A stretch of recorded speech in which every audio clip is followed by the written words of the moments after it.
Alright, so welcome back to the channel.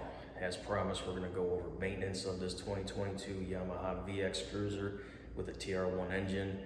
Today we're going to do its first oil change. I'm not at 10 hours yet, but I over maintenance. I believe I'm at about 4 or 5. So I'm going to show you the kit I bought. We'll walk through it step by step. And obviously this is, as new as it gets for at least this Yamaha VX Cruiser. So this should make this familiar to anyone else who wants to try it now. Let's get to it. List of items you're going to need. I made a video on my other channel a few days ago, which is Kinetic Energy 1085. That's the name of my other channel. If you want more in-depth examples on how to use this thing, watch that channel and video. But other than that, here it is. This is what pumps the fluid out of the Wave Runner's engine because there's no drain plug, clearly. Your oil pan and your funnel. So this is the kit they gave me. It's 4 quarts of 10W40 Yamalube motor oil. There's the stats right there. After this, I'm going to use my full synthetic oil, 10W40. The brand doesn't matter, but I guess I can go ahead and say it's Mobil 1 if I help them out in this video. Here is your Yamalube. It's a engine fogging oil, but you can also use this to spray your engine bay and your impeller area. It basically keeps a coat of lubricant on the engine components on the inside, the exterior for any salt water. This includes all of your screws, fuel pump, etc. It basically protects it while it's sitting and once it's been in salt water. Just a pair of pliers and a screwdriver, you'll see why. And of course you need your trusty beer. You can buy that Yamalube kit off of the internet. I believe it was around $40, $45, 4 quarts of oil and an oil filter. Or you can order it out of this magazine that the dealer gave me with my Wave Runner. And there's just a lot of accessories you can buy in here. Anchors, boat accessories, maintenance products. See, here's more. And tubes. So if you ever want to acquire an accessory book, this is the one I got that I'm ordering some items off of. Just figured I'd show you that. We take our front seat off, our back seat off. I guess I'll just take the cooler out. Not that I need access to that for the oil change, but once we start spraying. Now, I don't live up north where it's negative 5 million degrees or absolute zero as it is in outer space.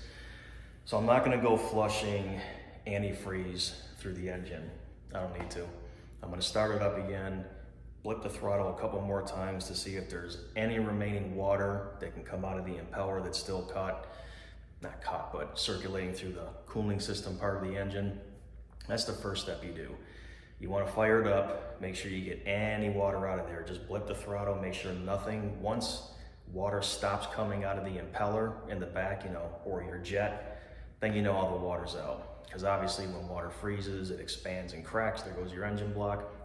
So step one, and I'm gonna do it in a second just to make sure. I'm gonna fire it up, blip the throttle a few times, make sure no oil comes out.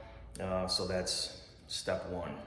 And like I said, I don't live up north. I keep it in my garage. I mean, here it might get to the very coldest, 19, 20 degrees in the dead of winter during the day, and it's always at least 10 degrees warmer in a garage. It's just not going to be an issue. So let's begin. All right, so the key lanyard is in. Again, I'm going to start it, not let it run for any more than 10 seconds because I don't have the hose hooked up to run water to keep it cool. So I'm just going to start it up, blip the throttle a few times. We're going to see if any water comes out of here, and then we're going to be straight to continue.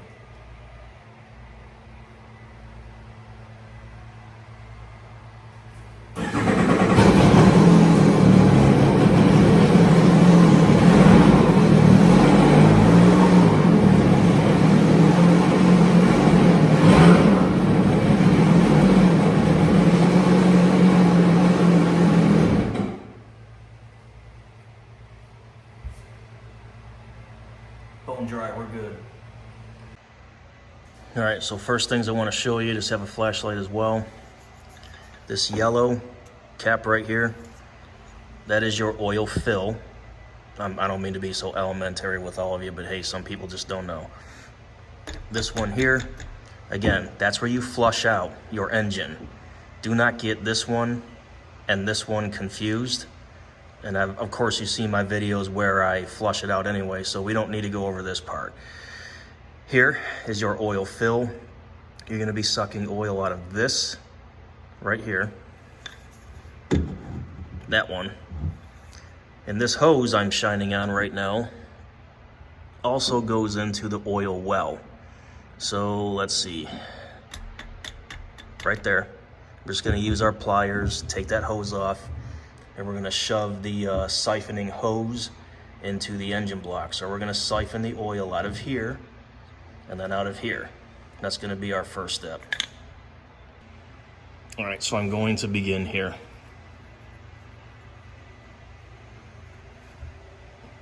Through the fill or crankcase, if you will. All right, so heads up. I'm putting this cap back on because when I took it off, I also put a flashlight up to it. This looks like it's just a fill. I even stuck my siphoning tube down. It didn't go anywhere. I believe this is going to be just our fill. So I'm going to take my pliers and just kind of clamp this, squeeze this clamp together and pull this hose right off of here. Stand by. All right, so here it is. I squeezed this and slid it back right off of here. So there's your visual. I'm now going to take the siphoning part of my tool and shove it all the way down here and start pumping. Stand by. All right, so again, with this tool, like I said, I already showed you how to work it in a previous video. Here's the end of the long hose. All we're gonna do, take this one and just stick it in the top. Now, we are going to shove it down that tube and start pumping. All right, so here it is. I am taking my hose. I already showed you where we're shoving this down. My first time doing this also. Is this even gonna be long enough? Let's see.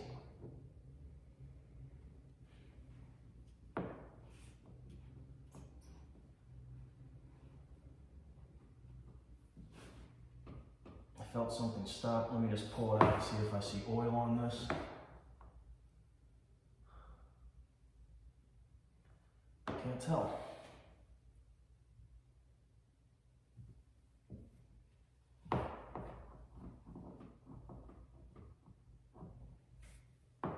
Well, we're gonna start pumping and just see what happens here.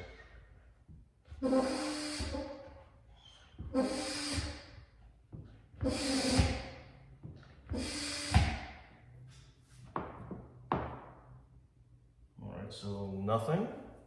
Let's see if I'm doing this properly. Be right back. Third attempt. We're now gonna go through here. This is where the dipstick is. So the yellow, we're gonna try to siphon it out of there. Here, not gonna work. Here, didn't work. So for starters, I'm gonna shove this back on since it didn't really seem to make a lick of difference. I gotta use my pliers for it, but stand by. Here goes attempt number 3. All right, attempt number 3, going through the dipstick. Wants to jump out on me.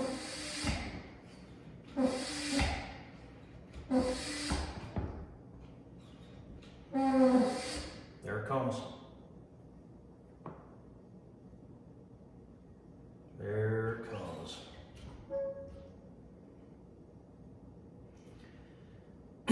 So I've seen other videos, you see it dripping in here, where people extract the oil through that hose and then through the crankcase. So now we all just learned here that a 2022 Yamaha VX Cruiser with a TR-1 engine, 3-cylinder, you're siphoning that oil out through the dipstick.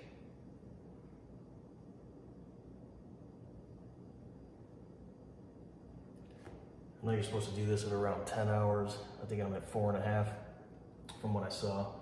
Oil looks pretty good, but you always get that first oil change done as quickly as possible. And then we're going to talk about the filter next.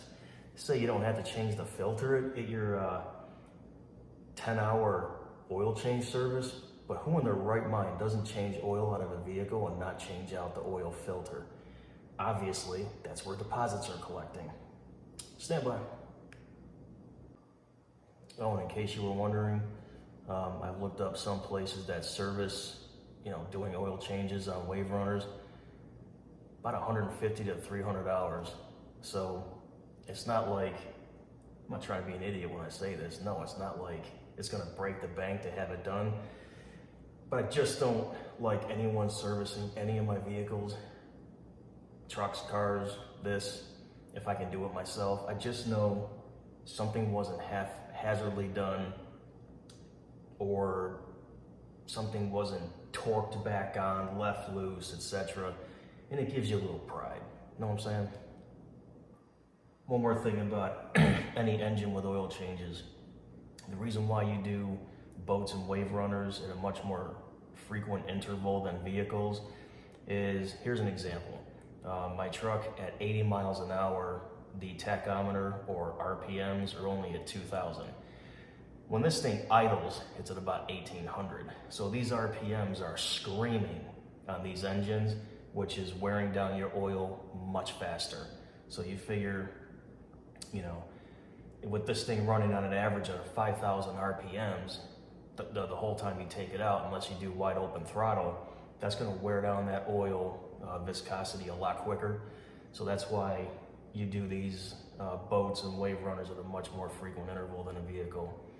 Hopefully that explains that enough for you.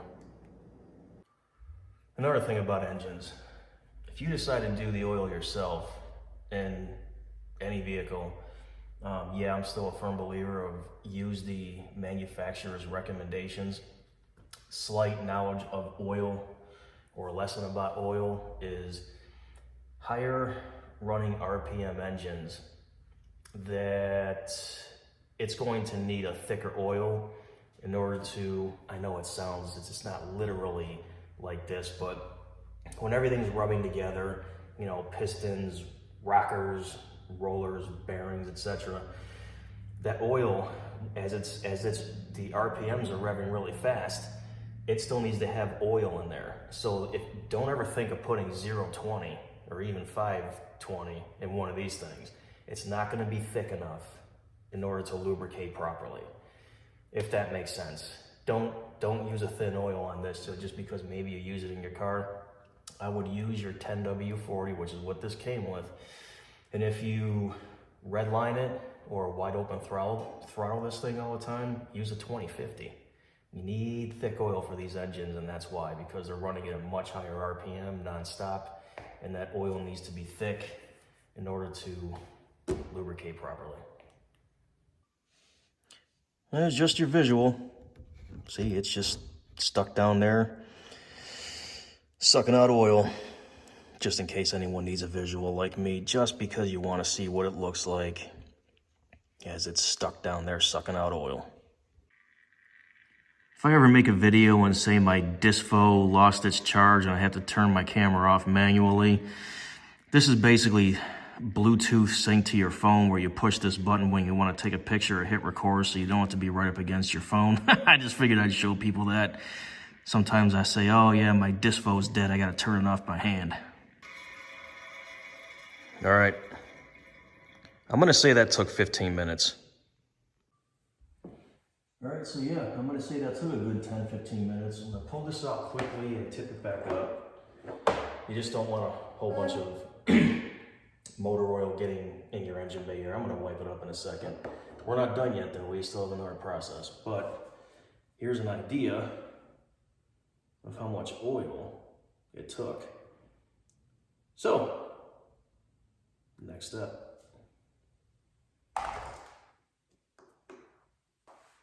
All right, so here's your dipstick. I'm gonna put it back in because we're gonna fill the oil through the top of the crankcase, you know, that first spot we tried siphoning out of.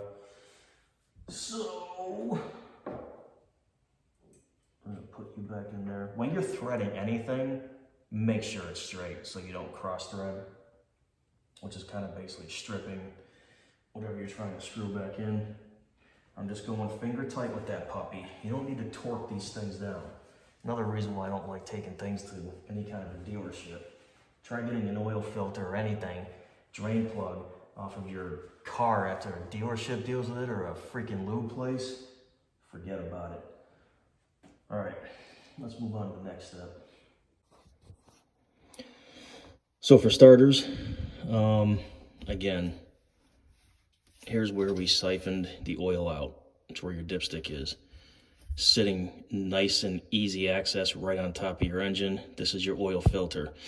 Again, look at the way it's positioned. When you unscrew these things with a car, oil does come out. So with that being said, see the way this is sitting? Once I unscrew it, all the oil that's in here will start gooping out all over the engine. So what's recommended is take a screwdriver, punch a hole right through the top of it. It allows air to get in, and then the rest of that oil flows back into the engine. Now I know what you're thinking. Hey, Dan, you should have done that first. Yeah, I should have.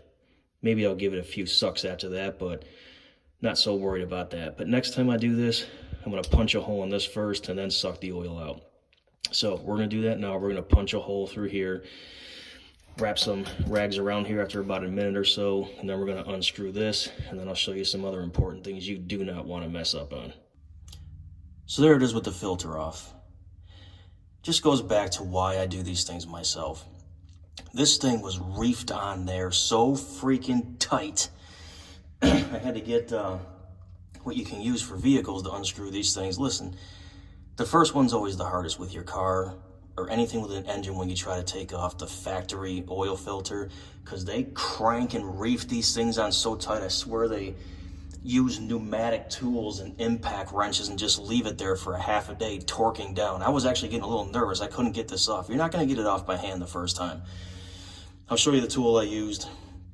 You know, it's for cars. You're just going to see it here in the corner of the screen. But listen, just screw it on, make it hand tight, and give it another half of a turn. That's it. So here it is with the filter off. All right, so this does come with your oil change kit. It's a funnel. I'm just going to be honest here. I am confident that that was the crankcase that I was showing you before, but I decided to use my own funnel, and I'm going to fill it. Ooh, where's the light? Hold on a second. All right, I'm going to be honest with you guys here. I know I said that this is the crankcase where you can fill oil. I'm pretty sure I'm right.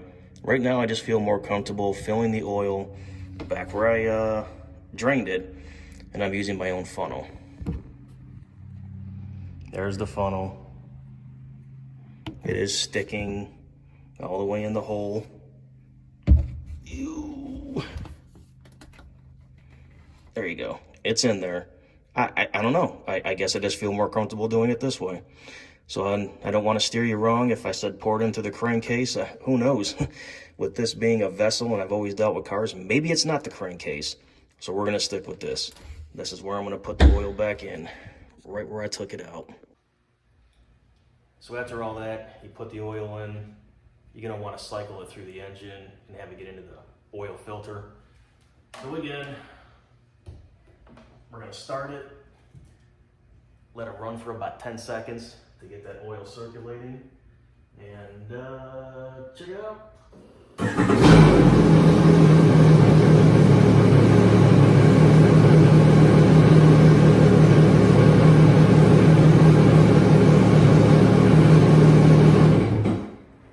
That's it, just enough to cycle it and get the oil flowing through the filter and the rest of the engine. Last step, again, I already talked about this. It's to fog your engine. if you choose to do so, especially if you live way up north. But anyway, this is also a lubricant protector of all your components. You spray this inside your entire engine bay. I'm just going to give you an example here. It's a rust preventative. So I always start with the impeller area.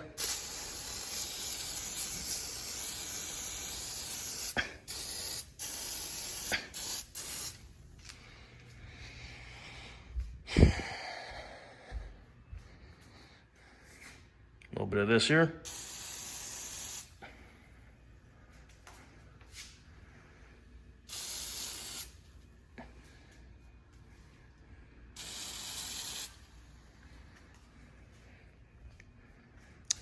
Let's work our way into the engine.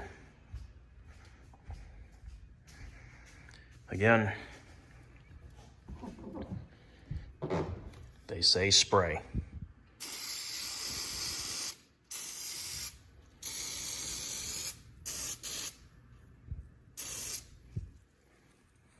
Don't forget where the top of that gas tank, probably won't be able to see, but we're gonna spray it. Wipe down as needed.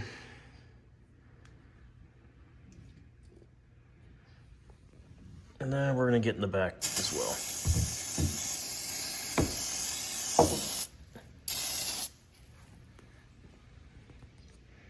Finito.